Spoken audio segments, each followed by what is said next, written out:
If you are struggling with bulimia, today's video is about what was the biggest thing that worked for me. And I know it's counterintuitive and it's scary, but it was removing all rules and restrictions with food. Just getting rid of all of them. I used to think that the way out of bulimia would be somehow just becoming more disciplined with food, that if I could just follow the rules better, I wouldn't have the guilt that would lead to the purging. And if I could follow the rules better, I wouldn't be weak and give in to my binges. But it's actually exactly opposite. Diet culture wants us to think, and it's permeated into our society, even at the youngest ages, that if we can just follow rules, we'll be healthy and our bodies will stay small.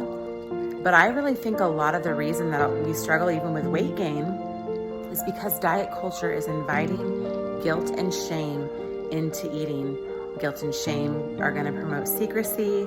I can remember being a kid and at church on Sundays, eating a donut around the corner, away from everyone else, because I felt ashamed that people would see me eating it. Even though everyone else was eating donuts, it was like I was so aware that I was a big kid. And so I thought to myself, you're big, you shouldn't eat donuts.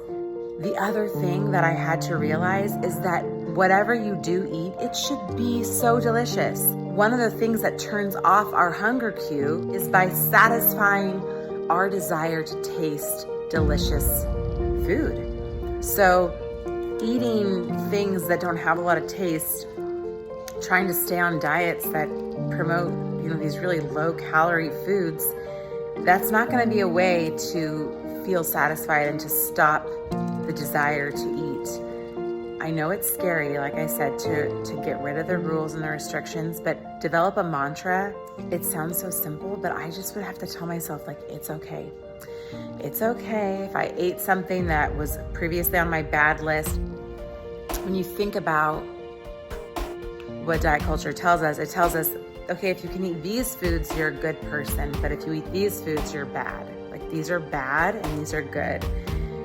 Foods don't make us good or bad, and we have to get that idea out of our head to eliminate the guilt and the shame, which so heavily promotes the continual cycle of binging and purging. Let me know if you have any questions about that. Honestly, questions would make this easier because I'm oh, I have only 3 minutes and I gotta share, and I feel like there's so many different tangents I could go off on, so I'm gonna try to stay focused in these videos, but thank you for watching, and this is just as good for me as I hope maybe it is for somebody who's struggling.